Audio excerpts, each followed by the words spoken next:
예, 지난 시간에 이제 GDP 디플레이터에 대한 이야기를 잠깐 하고 있었고 간단하게 증가율을 계산하는 방식을 설명을 했었습니다. 여기에서 지난 시간에 했던 얘기를 이제 간단하게 다시 한번 살펴보고 물론 여러분 동영상을 되돌아가서 보시면 되겠지만 지금 우리가 어떠한 것을 GDP 디플레이터로 정의를 했냐면 명목 GDP를 실질 GDP로 나눈 것을 GDP 디플레이터라고 정의를 합니다. 제가 정의하는 것이 아니고요. GDP 디플레이터의 정의입니다. 그래서 명목 GDP 나누기 실질 GDP가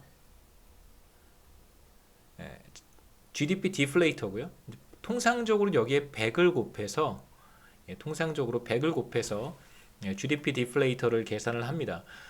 기준 연도에 대한 이야기 다시 한번 생각해 보시면 베이스 이어에서는 명목 GDP와 실질 GDP가 같잖아요. 그렇기 때문에 GDP 디플레이터라고 하는 것은 반드시 기준 연도에 100의 값을 갖도록 설정이 되어 있습니다. 명목 GDP와 실질 GDP가 베이스 이어에 동일하고요.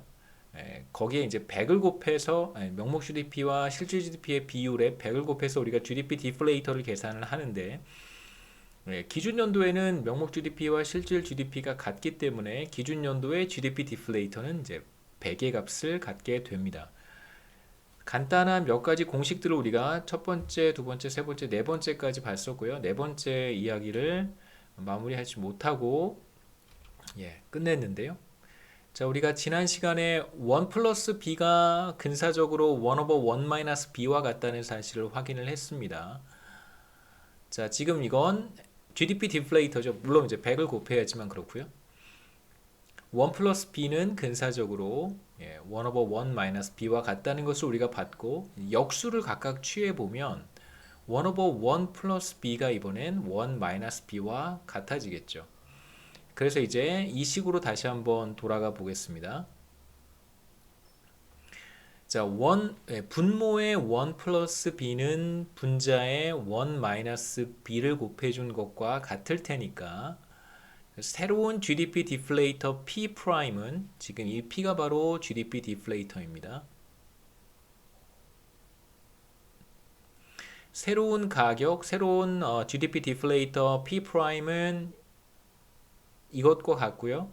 이제 분모의 1 플러스 b 대신 분자의 1 마이너스 b를 곱하면 새로운 GDP 디플레이터를 이렇게 쓸 수 있습니다. 그래서 이제 1 플러스 c와 1 마이너스 b를 곱한 것을 우리가 전개해 보면 1 플러스 c 마이너스 b 마이너스 cb가 되는데 여기서 c는 명목 GDP의 증가율이고요. 여기 밑에 있습니다. 그 다음에 b는 실질 GDP의 증가율이에요. 그 small y의 증가율이 b고 large y의 증가율이 c인데 증가율은 뭐 아무리 커봐야 뭐 한 2%, 3% 정도의 값을 갖잖아요. 최근에는 더 심해서 명목 GDP나 실질 GDP의 증가율이 현저히 낮기 때문에 이 두 값을 곱한 것은 결국 뭐 0.2%, 3%, C가 2% 맞습니까? C가 3% 예를 들어서 B가 2%라고 한다면 2% 곱하기 3%는 0.0006의 아주 작은 값이란 말이에요. 그렇기 때문에 사실 이 값은 우리가 무시할 수도 있습니다. 그러면 새로운 GDP 디플레이터인 P 프라임이라고 하는 값은 뭐라고 쓸 수 있냐면 근사적으로요. 근사적으로 1 더하기 C-B의 P라고 쓸 수 있어요. 이 식은 결국 뭘 의미하냐면 C-B 만큼 GDP 디플레이터가 증가했다라고 볼 수도 있고 또는 쉽게 GDP 디플레이터의 증가율은 결국 뭐와 같아지냐면요. 이 분자에 있는 명목 GDP의 증가율 빼기 분모에 있는 실질 GDP의 증가율과 같습니다. 그래서 어떤 뭐 이건 일반화 시킬 수 있어요. 어떤 식을 우리가 이렇게 표현을 했다고 한번 해보겠습니다.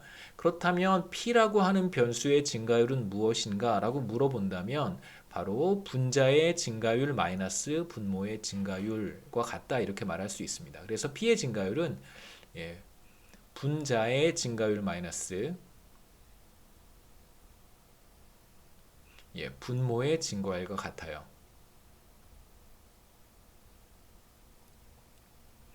그래서 우리가 얻은 결과는 아주 단순합니다. GDP 디플레이터의 증가율은 다시 말하면 물가 상승률이라고 말할 수도 있죠. GDP 디플레이터는 하나의 물가 지수입니다. 하나의 프라이스 인덱스고 GDP 디플레이터의 증가율은 결국 뭐와 같냐면 명목 GDP 대문자 Y 마이너스 실질 GDP 소문자 Y 증가율의 차이와 같습니다. 이렇게 이제 우리가 쉽게 계산할 수 있다는 뜻이죠. 곱셈으로 되어 있다면 앞에 우리 결과 돌아가서요. 만약에 곱셈으로 되어 있다면 이렇게 죄송합니다.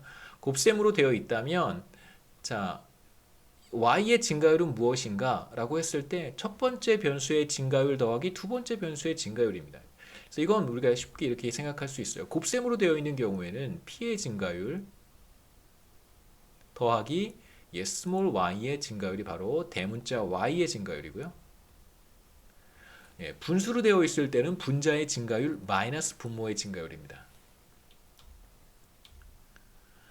그래서 우리가 앞서 살펴봤던 내용은 명목 GDP 증가율을 우리가 계산했고요.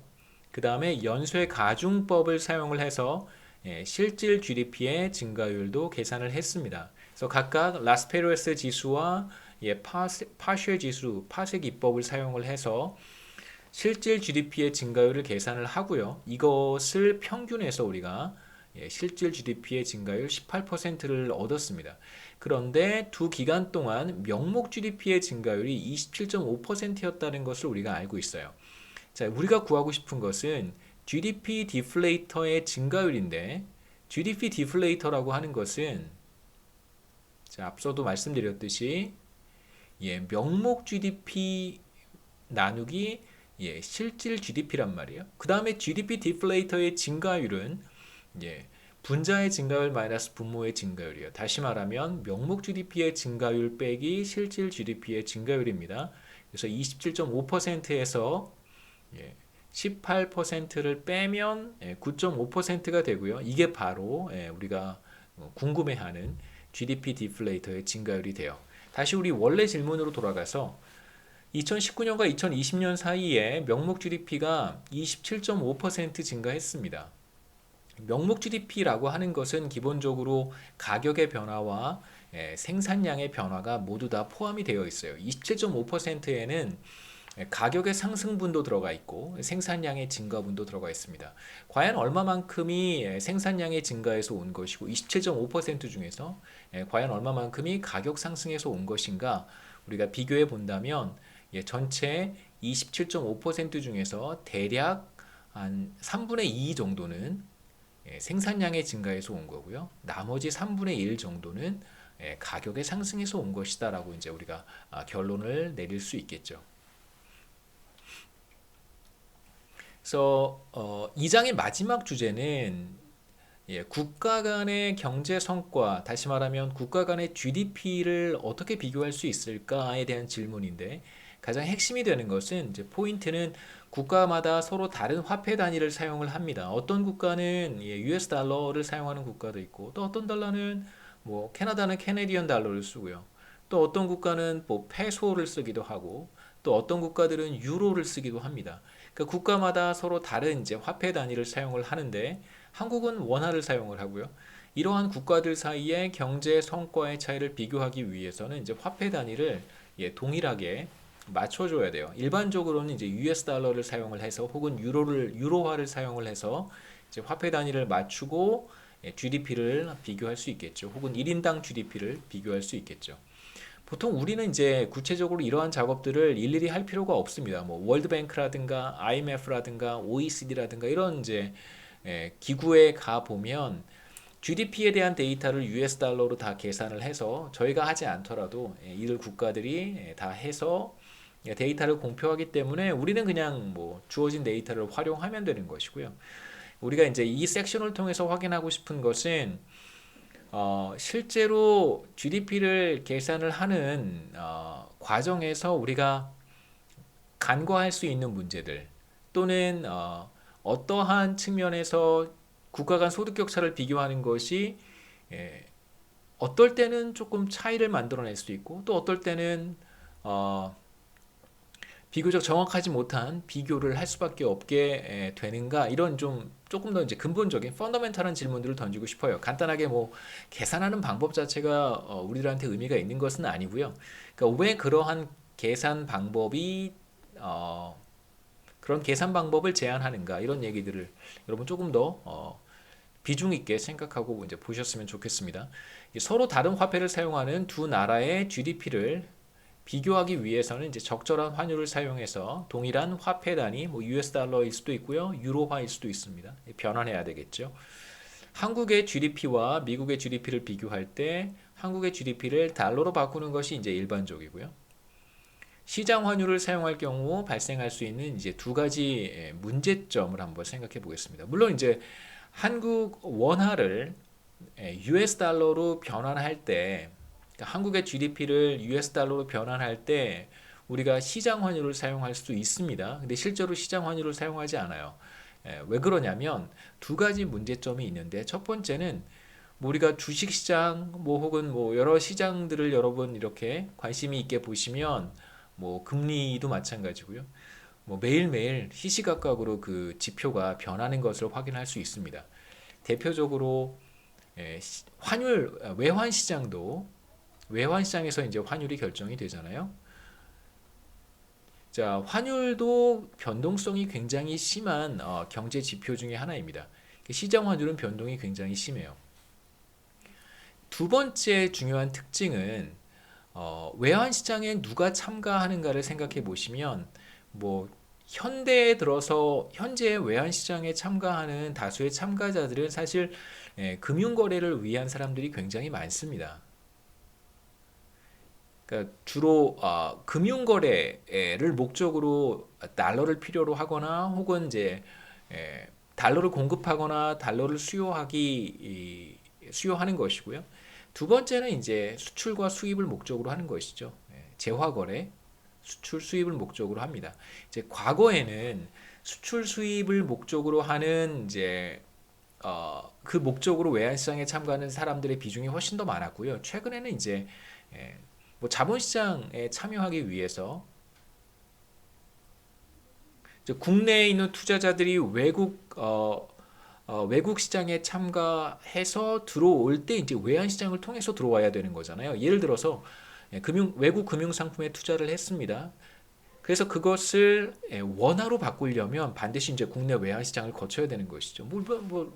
물론 이제 여러분 뭐 외화 통장, US 달러 통장을 가지고 있다면 뭐 거기에 바로 뭐 결국은 뭐 적립이 되거나 투자금이 이제 그쪽 통장으로 들어오겠지만, 어카운트로 들어오겠지만, 결국은 여러분 그걸 원화로 바꾸기 위해서는 외환 시장을 거쳐야 되는 것이죠. 이제 언젠가는 someday 언젠가는 외환 시장을 한번 거쳐야 됩니다. 원화로 바꾸기 위해서. 여러분이 한국에서 뭔가 거래를 최종적으로 하길 원한다면, 물론 뭐 달러로 가지고 있다가 그 달러를 가지고 다시 외국에 나가면 뭐 사실 외환 시장을 거칠 필요는 전혀 없죠. 대체적으로 이제 한국인들이 이제 한국에서 거래를 한다면 그런 경우에는 반드시 이제 외환 시장을 통해야 된다는 뜻이고요. 그 다음에 반대로 이제 외국 투자자들이 한국 금융시장, 자본시장에 들어오는 경우에도 마찬가지로 나갈 때는 외환 시장을 거치게 되어 있습니다. 대부분은 이제 자본시장 거래를 하기 위한 목적으로 금융거래가 사실은 지금은 제 생각에 훨씬 더 큰 비중을 차지하는 것 같고요. 우리는 이제 이런 특징들 중에서 주로 수출과 수입, 재화의 거래에만 우리가 초점을 맞추도록 하겠습니다. 물론 뭐 해외 여행을 가기 위한 목적으로 달러를 구입하는 사람들도 물론 있습니다만, 여기에서 이제 두 번째 우리가 관심을 갖는 것은 시장 환율에는 국제시장에서 거래되지 않는 재화들이 제대로 반영되지 않습니다. 이게 무슨 뜻이냐면, 실제로 우리가 금융거래를 생각하지 않는다면, 금융거래는 우리가 생각하지 않겠습니다. 물론 이게 굉장히 중요한 요소이긴 합니다만, 여러분의 이해를 돕기 위해서 사실 뭐 우리가 자본시장이나 금융거래를 생각을 해도 괜찮은데요. 문제가 좀 더 복잡해질 뿐이어서 뭐 로직을 좀 단순화하기 위한 목적입니다. 수출과 수입만을 우리가 생각해 본다면, 외환 시장에 참여하는 사람들이, 달러를 필요로 하는 사람들이 혹은 달러를 공급하는 사람들이 주로 이제 수출과 수입 달러에 관련된 사람들이에요. 그러니까 다시 말하면 달러가 필요한 이유는 뭐냐면 외국에서 생산해서 판매하는 어떤 재화를 구입하기 위해서 달러가 필요한 거고요. 달러를 외환 시장에 공급하는 사람들은 어떤 사람들이냐면 예, 반대로 실제로 재화를 판매를 해서 국내에서 생산된 재화를 외국에 판매를 해서 그것에 대한 대가로 달러를 지급받았을 때 그 사람들이 국내 외환 시장에 들어와서 이제 달러를 공급하고 원화로 바꾸는 사람들이겠죠. 그래서 외환 시장에 우리가 금융거래나 자본시장을 생각하지 않는다면 외환 시장에 참여하는 사람들, 외환에 대한 달러에 대한 수요자든 달러에 대한 공급자든 이 사람들은 다 수출과 수입, 그러니까 교역제와 관련된 사람들이라고 하는 것을 우리가 알 수 있습니다. 그러니까 국제시장에서 거래가 되는 재화를 수입하거나 혹은 재화를 수출하는 사람들이 이제 외환시장에 참여하는 것이겠죠. 그래서 이 달러라고 하는 것, 외환시장에서 결정되는 환율이라고 하는 것은 결국 이 환율에 영향을 미치는 것은 국제시장에서 거래가 되는 재화들, 이걸 우리가 교역제라고 부르는데요.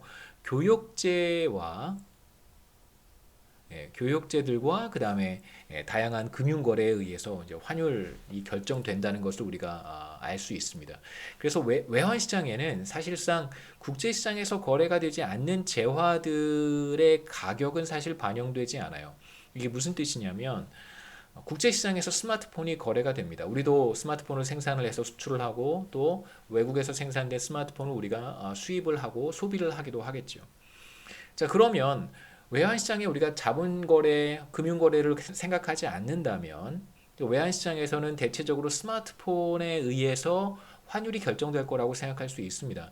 그러니까 우리나라에서 스마트폰을 생산해서 외국에 판매를 했습니다. 그러면 US 달러로 판매 대금을 받겠죠. 그 사람들이 들어와서 외환시장에 달러를 공급할 거예요. 그러면 결국은 달러의 가치를 결정하는 거, 국내 외환시장에서 원화와 달러 사이의 이 교환 비율을 결정하는 것은 사실상 스마트폰이라고 할 수 있습니다. 물론 스마트폰의 어떤 수요, 스마트폰의 공급 이런 것들이 다 복합적으로 영향을 미치겠지만 궁극적으로 외환시장에 영향을 미치는 요소라고 한다면 그건 바로 교역제들과 그 교역제들의 가격이라고 볼 수 있겠죠. 그래서 실제로 국제시장에서 거래가 되지 않는 비교역제, 대표적으로 지금 제가 스마트폰의 예를 들었으니까 텔레커뮤니케이션 서비스 같은 거죠. 그렇죠? SK텔레콤이라든가 KT라든가 LG U+와 같은 이 그 통신 3사가 제공하는 서비스는 이건 국제시장에서 거래가 되지 않는 거예요. 우리가 외국에 여행을 간다든가 했을 때는 물론 뭐 로밍 서비스는 사실 뭐 예를 들어서 SK텔레콤과 뭐 미국의 버라이즌이라고 하는 회사가 서로 뭐 둘이 뭐 어떤 뭐 계약을 맺었으니까 우리가 외국에 가서 로밍을 가격은 돈은 저 SK텔레콤에 내고 뭐 외국 가서 버라이즌을 쓸 수 있는 건데요. 이건 뭐 조금 다른 얘기고 실제로 뭐 유럽이나 뭐 미국이나 이런 데 가서 SK텔레콤이나 KT나 LG U+를 쓸 수 있는 것은 아니잖아요. 네, 그건 또 다른 이야기입니다. 그래서 이런 재화들은 사실상 우리가 비교역제라고 이야기를 해요. 그래서 시장 환율을 우리가 사용할 경우에 두 가지 문제점을 생각해 봐야 되는데 첫 번째 문제점이 바로 시장 환율은 변동성이 매우 심하다는 거예요. 그러니까 1월 1일에 환율을 쓸 것인지 아니면 1년에 딱 가운데인 뭐 6월 31일 혹은 뭐 7월 1일에 환율을 사용할 것인지 아니면 12월 31일에 환율을 쓸 것인지 이것도 애매하고요. 아니면 뭐 1월 1일부터 12월 31일까지 평균 환율을 쓸 것인지 뭐 이것도 애매합니다. 두 번째는 말씀드렸듯이 시장 환율에는 교역제만 반영이 되어 있지 비교역제는 사실상 반영되지 않는다는 거예요. 근데 SK텔레콤이나 KT나 LG U+ 같은 통신 3사가 제공하는 통신 서비스도 사실 굉장히 중요하잖아요. 그러니까 대부분 다 스마트폰을 사용합니다. 그러니까 스마트폰 디바이스의 가격도 물론 중요하죠. 우리 입장에서는 가격도 중요하지만 또 모두 중요하냐면 매달 우리가 내는 통신 요금도 사실 중요하거든요. 그런 측면에서 본다면 디바이스만 환율 결정에 영향을 미치고 텔레커뮤니케이션 서비스는 환율 결정에 영향을 미치지 않는다. 이것도 사실 조금 생각해 봐야 될 문제입니다. 교역제는 우리가 영어로 트레이드가 되는 재화가 교역제니까 트레이더블스라고 부르고요. 비교역제는 트레이드가 되지 않는 재화들이기 때문에 이제 non-tradables라고 부릅니다. 저 교역제라고 하는 것은 세계 시장에서 거래가 되는 재화들 말씀드렸듯이 디바이스 같은 것들이고요. 비교역제는 세계 시장에서 거래가 되지 않는 재화들, 뭐 이동통신 서비스겠죠. 저는 이제 보통 외국 여행을 가면 뭐 이게 여담인데요. 외국 여행을 가면 여러분 되게 좋은 게 가셔서 여기서 뭐죠? 데이터 무제한 사용 이런 거 하루에 얼마 뭐 이렇게 해서 일주일에 얼마 이렇게 해서 이제 보통 판매하는데 국내 이동통신사들에서요. 잘 비교해 보시면 이런 거보다 그게 더 좋은 것 같아요. 현지에 가면 현지 이동통신 서비스 회사가 있거든요. 그 서비스 회사에서 유심을 구입하는 게 저는 물론 이제 국가마다 가격 차이가 있어요. 미국은 별로 안 좋은 것 같아요. 미국은 그게 더 비싸요. 유심을 사서 뭐 예를 들면 데이터 몇 기가 이렇게 쓸 수 있는 유심을 구입하는 것이 제가 좀 비싼 것 같고요.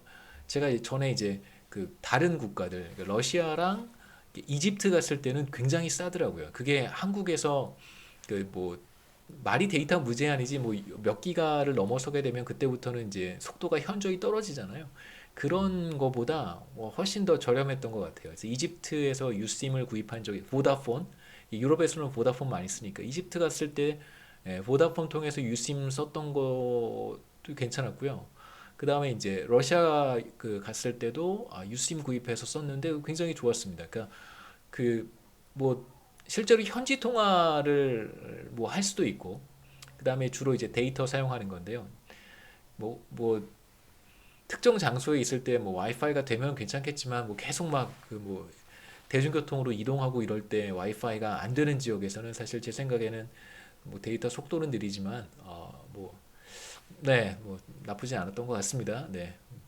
소득 수준이 상대적으로 낮은 국가들의 특징, 이게 제가 왜 이런 얘기를 하냐면 우리가 국가 간 소득 수준을 비교를 할 때 소득 수준이 낮은 국가의 소득이 더 낮게, 그러니까 언더 에스티메이트 되는 경향이 있습니다. 국가 간의 소득 격차를 우리가 비교할 때 만약에 환율이라고 하는 것을 잘못 적용하게 되면 소득 수준이 낮은 국가의 소득이 더 낮게 평가되는 경우가 있는데 왜 그러냐면 소득 수준이 낮은 국가들의 어떤 경제 구조의 특징을 들여다보면 첫 번째로 교육제의 비중이 그렇게 높지 않아요. 소득 수준이 높은 국가들은 국제 무역을 굉장히 많이 하거나 교육 규모가 굉장히 큰데 소득 수준이 비교적 낮은 국가들의 특징은 뭐냐면 교육 규모가 그렇게 크지 않고, 물론 큰 국가들도 있는데 대체적으로 교육 규모가 그렇게 크지 않고 대부분 비교육제 비중이 굉장히 크다는 거예요. 비교육제라고 하는 것이 제가 지금 뭐 이동통신 서비스를 말씀을 드렸지만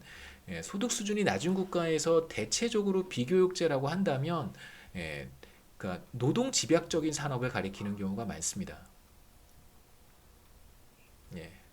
예를 들면 뭐 많겠죠. 노동 집약적인 산업들 뭐가 있을까요? 기본적으로 이제 용역 서비스 같은 것들이 그렇고요. 그 다음에 딜리버리 해주는 거, 그렇죠? 배달. 그 다음에 여러분 우리가 잘 이용하는 헤어샵 이런 것들이 대부분 다 노동 집약적인 산업입니다.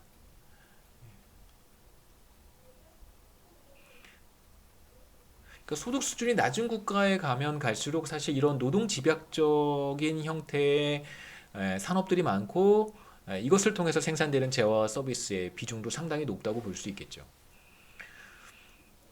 비교역제의 가격이 상대적으로 낮고요. 이들 국가들의 특징을 보면 용역 서비스라든가 딜리버리라든가 헤어샵 이런 가격들 비교적 굉장히 낮습니다. 그 다음에 이러한 부문의 경제 전체에서 이러한 부문이 차지하는 비중이 상대적으로 크고요. 죄송합니다. 상대적으로 크고요. 이러한 특징이 이제 소득 수준이 낮은 국가들의 특징이라고 볼 수 있어요. 자, 그런데 중요한 것은 외환 시장에서 환율이 결정이 될 때 이런 것들이 반영되지 않는다는 거죠. 그러니까 외국에서 국내에서 생산되는 용역 서비스, 딜리버리, 헤어샵 이런 거 이용하기 위해서 사실 들어오는 게 아니잖아요. 그러니까 한국이 생산해서 수출하는 그런 재화를 구입하기 위해서 사실 달러가 필요한 것이고 우리 입장에서도 마찬가지입니다. 간단한 예를 제가 준비를 했는데요. 한번 보시죠. US와 코리아를 비교하는 것이고요.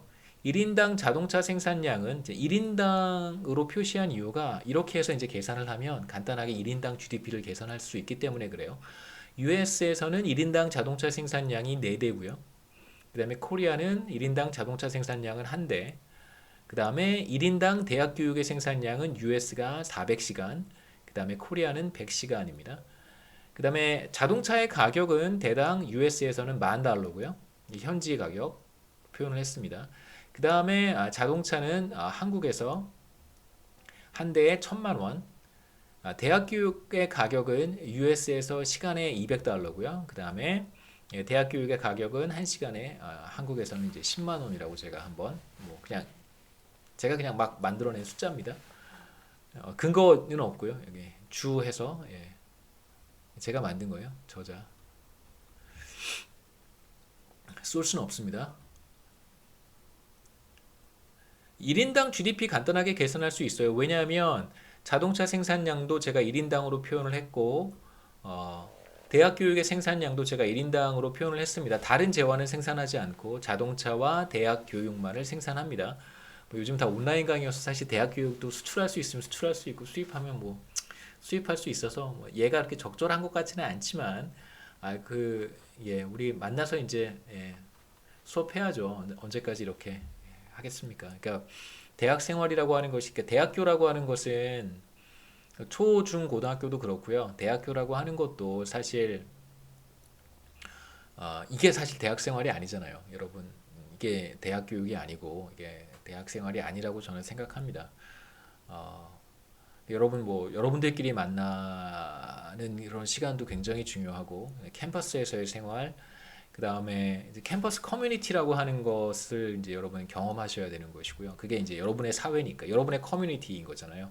여러분의 공동체, 여러분의 사회, 여러분이 참여해서 여러분이 만들어가는 사회란 말이야. 그러니까 하나의 어떤 여러분이 나중에 이제 사회생활을 하시고 이제 국가라고 하는 것을 경험하고 이제 이런 바로 이제 트랜지션에 있는 것이 대학 생활이기 때문에 여기에서 여러분이 이제 자유와 권리와 어떤 공정과 정의 이런 것들이 이제 어떻게 만들어지고 어떻게 이런 것들을 실현해 가고 이런 것들을 경험할 수 있는 매우 중요한 공간이기 때문에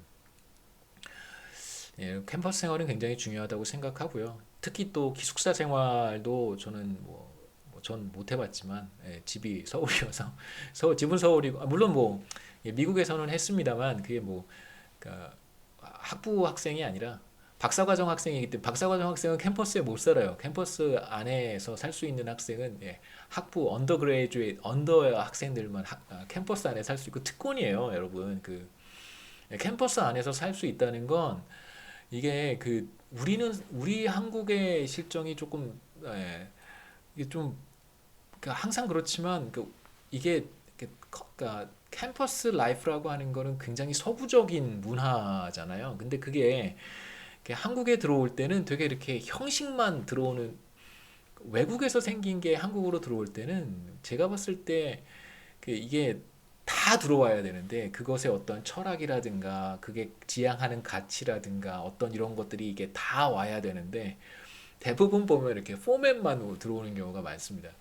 캠퍼스 라이프는 이제 사실 미국의 좋은 학교들이 학비가 비싼 이유는 사실 그게 다 형성되어 있는 거잖아요. 캠퍼스 라이프가. 예를 들면 미국 학교들은 체육관이 굉장히 잘 돼 있어요. 좋은 대학교들은.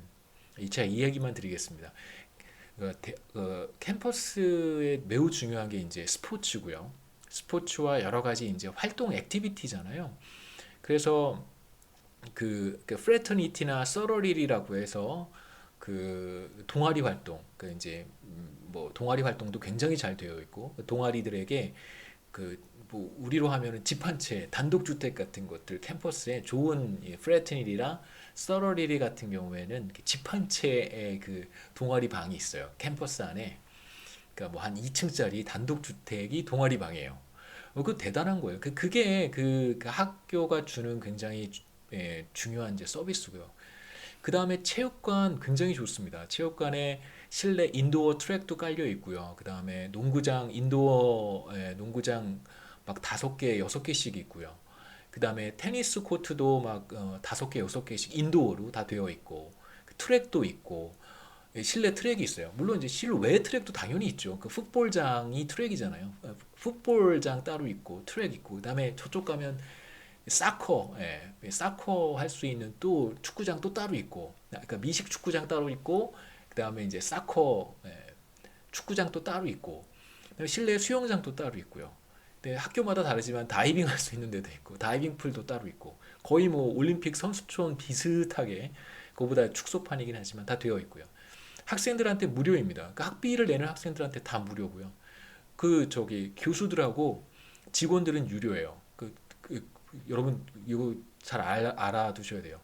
학비를 내는 학생들한테 체육관 시설과 동아리방 이런 거 다 무료예요. 누가 돈을 내냐면 교수와 직원들은 그 시설 스텝들 학교에 일하는 사람들 되게 많잖아요. 스텝들 뭐 직원들 카페테리아에서 일하는 직원들도 있고 그 다음에 뭐 서무 직원들도 있고 교수들도 있고 뭐 대학원생들도 많이 있습니다. 좋은 대학들은 그 다음에 포스트 대학들도 있고요. 그 다음에 뭐 굉장히 많죠. 뭐 테크니션들도 있고 직원들 굉장히 많습니다. 대학교에. 이런 사람들이 짐을 이용하려면 돈 내야 돼요. 굉장히 돈 많이 내야 돼요. 그래서 캠퍼스 안에 있는 짐 이용하지 않습니다. 비싸서. 다 바깥에 사설, 피트니스 센터 이런 데 이용하죠. 그러니까 이게 이제 사실 대학이 주는 매우 중요한 서비스인데 그러니까 저는 이제 몰랐죠. 한국에서 대학을 다녔으니까. 체육관은 교수만 이용하는, 직원만 이용하는 곳인 줄 알았어요. 체육관 학생들한테 다 개방하지 않습니다. 제가 다녔던 대학도 학생들한테 체육관 개방하지 않았었어요. 그러니까 체육 수업이 있는 경우에만 체육관을 이용할 수 있었습니다. 그러니까 물론 뭐 학비가 미국 학비에 비하면 매우 저렴하죠. 제가 말씀드렸던 이러한 서비스를 제공하는 학교들의 학비는 사실 한국 대학교의 학비의 10배 수준이니까요. 그러니까 물론 이제 그렇다고 하더라도 제가 말씀드리고 싶었던 것은 대학 생활이라고 하는 것이 그러니까 이게 정말 대학 생활인가라고 했을 때는 아니다. 그러니까 대학 교육이라고 하는 것은 기본적으로 제 이그젠플에서는 이건 비교육제입니다. 뭐 온라인을 통해서 막 송출하고 보내고 받고 뭐 이게 뭐 무슨 의미가 있겠어요. 네, 여러분 보고 만나고 어떤 질문도 하고 많은 이야기들을 할 수 있고 뭐 네, 그게 제 생각에는 매우 중요한. 근데 좋았던 건 대학원생들은 무료였었어요. 네, 대학원생들 무료. 그래서 제일 좋았던 게 그 미국의 박사과정 학생으로 유학을 가게 되면 대부분 다 뭐 그렇지 않은 학생들도 있습니다만 대부분 다 이제 학비는 면제고요. 실력에 따라서 이제 장학금도 받습니다. 그리고 뭐 조교 이런 거 하면 또 수당을 받으니까 조교 수당이 또 있으니까 대체적으로 생활비도 거의 조금 부담했고요. 저는 이제 학비는 다 면제고 거기에 플러스 체육관도 이용할 수 있어요. 참 좋죠. 축구장도 이용할 수 있고 여러 가지로 굉장히 좋은 캠퍼스 라이프를 이제 학교들이 제공하는 것은 사실입니다. 네, 지금 우리가 보고 있는 이그젠플에서는 자동차는 교육제고요. 그 다음에 대학 교육은 비교육제입니다. 비교육제라고 한번 해보죠. 그러니까 대학에 지금 말씀드렸던 캠퍼스 라이프는 사실 대학에 가야지만 얻을 수 있는 그런 편익이기 때문에 대학이 이렇게 올 수는 없는 것이죠. 미국의 1인당 GDP 계산해 보면 1인당 자동차 생산량의 자동차의 가격을 곱하고요.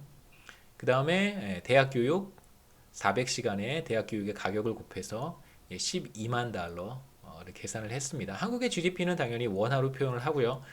자동차 한 대 가격 1,000만 원, 대학 교육 100시간에 10만 원, 그래서 모두 2천만 원으로 계산할 수 있습니다. 자, 이제 환율을 우리가 한번 생각해 봐야 되는데 첫 번째 그냥 시장 환율을 한번 쓰는 경우를 생각해 보려고 해요. 자, 시장 환율은 어떻게 결정이 되냐면 자동차에 대한 거래에 의해서 결정이 된다라고 한번 해보겠습니다. 지금 우리는 US와 코리아만 생각하지만 전 세계에 무수히 많은 국가들이 있고요. 이들 국가들이 자동차를 생산해서 판매한다고 한번 해보죠. 자동차는 뭐 다양한 종류, 다양한 유형, 다양한 가격대가 존재하겠지만 편의상 그냥 뭐 하나의 자동차만 생산이 되고 국제 시장에서 판매가 이루어진다라고 한다면 우리가 대충 US에서 생산된 자동차의 가격과 코리아에서 생산된 자동차의 가격이 같다라고 볼 수 있습니다. 이걸 이제 우리가 Law of One Price라고 부르는데요. 일물일가의 법칙이라고 부르기도 하는데, Law of One Price. 그러니까 US에서 생산되는 자동차, 코리아에서 생산되는 자동차가 동일한 자동차라고 한다면, 그러면 물론 이제 트랜스포테이션 코스트라고 하는 것들도 존재할 수 있겠죠. 관세도 우리가 생각해야 되고, 근데 이런 것들이 전혀 없다면, 그렇다면 자동차의 가격, US에서 생산된 자동차의 가격과 코리아에서 생산된 자동차의 가격은 같아질 거예요. 뭐 트랜스포테이션 코스트도 물론 존재하고, 뭐 실제로 테리프, 관세도 존재해서 이렇게 얘기하기는 조금 무리입니다만, 그래도 우리가 이런 가정들을 완화할 수 있다면, 그렇다면 $10,000와 $1,000,000은 같은 가치를 갖는다라고 우리가 이야기할 수 있겠죠. 그래서 환율은 이 둘이 같아지는 수준에서 결정될 거예요. 그래서 $1,000,000을 $10,000로 나눠 보면 이 둘은 같아질 테니까 달러당 1,000원이라고 하는 시장 환율을 우리가 얻을 수 있습니다. 그래서 시장 환율 달러당 1,000원을 적용해 본다면 한국의 1인당 GDP는 얼마가 되냐면 2천만 원을 1,000원으로 나눠주면 되고요. 대략 $20,000가 된다고 할 수 있습니다. 그래서 한국의 1인당 GDP는 시장 환율 1달러에 1,000원을 적용했을 때 $20,000가 되고요. US의 1인당 GDP가 $120,000니까 시장 환율을 적용했을 때 한국의 GDP $20,000와 비교했을 때 한국의 1인당 GDP는 US의 6분의 1 수준이 됩니다. 비교적 차이가 크게 벌어지죠. 자, 이번에는 어떤 대안을 여러분 제가 제시를 할 텐데, 이 대안은 뭐 IMF나 월드뱅크나 이런 국제기구에서 실제로 사용하는 방법입니다. 그래서 우리는 어떤 식으로 이제 PPP 환율이 적용되는지 구체적인 내용을 사실 볼 필요는 없고요. PPP 환율이 무엇이고 이 PPP 환율을 적용했을 때 어떠한 결과가 어떻게 달라질 수 있는지만 이제 보도록 하겠습니다. 내용은 이제 우리 이그젬플은 전과 동일하고요. 이제 PPP 환율을 적용하는 방법을 여러분께 소개를 하겠습니다. 우선 PPP 환율을 적용하기 위해서는 PPP 환율이라고 하는 것을 구매력 평가, 구매력 차이 뭐 이렇게 번역하는데요. 이게 Purchasing Power Parity라고 합니다. 구매력 평가, 구매력 차이. 그냥 여러분 PPP 환율이라고 부르시면 돼요. 우선 첫 번째로 동일한 바스켓을 각 국가마다 설정을 하셔야 됩니다. 교역제와 비교역제가 모두 포함이 되도록 이제 바스켓을 설정을 해야 되는데요. 여기에서는 바스켓을 자동차 한 대와 대학교육 100시간으로 설정을 했습니다. 가장 좋은 방법은 한 국가, 여기서 이제 한국인데요. 한 국가의 뭐 자동차 생산량과 대학교육의 생산량으로 설정하는 것이 좋습니다. 그래서 우리의 바스켓에는 대학교육 100시간이 들어가 있어요. 자, 비교해 보면 앞서 우리가 시장 환율을 적용을 할 때 시장 환율 자체는 대학 교육이라고 하는 것을 반영하지 않았었습니다. 대학 교육이 국제시장에서 거래가 되는 재화는 아니기 때문에 자동차는 국제시장에서 거래가 되는 재화여서 이 두 가격이 같아지는 수준에서 시장 환율이 결정이 되는 것이라고 했고요. 자, 이번에는 PPP 환율을 우리가 계산해서 적용할 때에는 두 국가에 모두 교역제와 비교역제를 포함시키도록 하겠습니다. 왜냐하면 실제로 우리가 각 국가의 GDP를 계산할 때에는 비교역제를 포함시켰잖아요. 대학교육 100시간을 포함을 시켰었습니다. 그렇기 때문에 이제 바스켓을 설정을 할 때 비교역제를 포함시키는 것이고요. 자, 이제 이 바스켓 자동차 한 대와 대학교육 100시간을 미국에서 생산할 때 혹은 미국에서 소비할 때 얼마의 비용이 드는지 혹은 얼마의 가치가 되는지, 생산한다면 얼마의 가치가 되는지, 만약 소비한다면 얼마의 비용이 드는지를 계산을 해보고요. 이제 한국에서 자동차 한 대와 대학교육 100시간을 생산한다면 얼마의 가치가 되는지 혹은 소비한다면 얼마의 비용이 드는지를 계산해 보도록 하겠습니다. US에 가서는 이제 현지 가격으로 측정을 해보는 것이죠. 한 대는 자동차 한 대 $10,000고요. 교육 100시간 시간당 $200니까 US 달러로 비용을 측정했을 때 혹은 가치를 측정했을 때 이것은 3만 달러와 같습니다. 동일하게 자동차 한 대와 대학 교육 100시간을 한국에서 생산한다면 혹은 한국에서 소비한다면 얼마의 가치가 되는가를 계산해 보면 뭐 이건 한국의 1인당 GDP와 같을 테니까 2천만 원이 됩니다. 자, 이제 이 바스켓이 같아진다는, 이 바스켓의 가치가 같아진다는 거예요. 그러니까 US에서 자동차 한 대와 대학 교육 100시간의 가치와 코리아에서 자동차 한 대와 대학 교육 100시간의 가치가 이제 같아지도록 만들어 주는 바로 그 환율, 그것이 바로 PPP 환율입니다. 그래서 3만 달러와 2천만 원이 같다라고 하고 우리가 환율을 계산해 보는 것이죠. 그러니까 실제로 make sense 하죠, 그렇죠? 자, 이제 PPP 환율을 어떻게 계산하냐면 PPP 환율은 동일한 바스켓을 구입할 때의 가격 비율이라고 우리가 정의하는 것입니다. 같은 바스켓을 US에서 우리가 구입할 때 혹은 생산할 때, 같은 바스켓을 한국에서 생산할 때 혹은 구입할 때 그 가격의 비율을 우리가 환율이라고, PPP 환율이라고 정의하는 것입니다. 그래서 2천만 원을 3만 달러로 나누어 주면 달러당 667원이 되고요. 이게 지금 우리가 계산한 PPP 환율입니다. 자, 이제 US의 1인당 GDP는 우리가 계산을 했었습니다. 12만 달러고요. 한국의 1인당 GDP는 2천만 원이었어요. 자, 이제 시장 환율을 적용하지 말고 PPP 환율을 적용을 하면 코리아의 한국의 1인당 GDP는 얼마가 될 것인가? 간단하죠. 아까와 마찬가지로 한국의 1인당 GDP인 2천만 원을 667원, 달러당 667원 PPP 환율로 나누어 주면 됩니다. 이 값으로 나누어 주면 3만 달러가 돼요. 그래서 PPP 환율을 적용했을 때 한국의 1인당 GDP는 이제 3만 달러가 됩니다.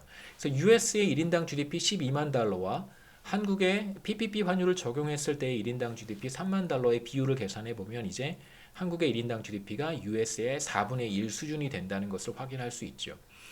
그러니까 여기에서 우리가 사실 의미 있게 봐야 되는 것은 무엇이냐면 우리 이그젬플에서 PPP 환율을 적용을 하면 상대적으로 소득 수준이 낮은 국가의 1인당 GDP가 높아질 수 있다라고 하는 것이 사실 메시지는 아니고요. 물론 이제 당연히 그럴 수 있습니다. 왜 그러냐면 왜 그런지가 사실 더 중요해요. 왜 그러냐면 한번 보시죠. 코리아에서는 대체로 대학 교육이 US와 비교했을 때 더 저렴해요. 상대 가격을 비교해 보면 한번 보시죠. 자동차의 가격은 만 달러, 1,000만 원이고요. 동일한 자동차라고 했을 때, 자, 1만 달러와 1,000만 원인데, 대학 교육은 퀄리티의 차이가 없다고 한다면, 퀄리티의 차이가 없다고 했을 때, 보시면, 200달러와 10만 원 수준입니다. 그러니까 다시 말하면, 대학 교육의 가격이 상대적으로 저렴한 거예요.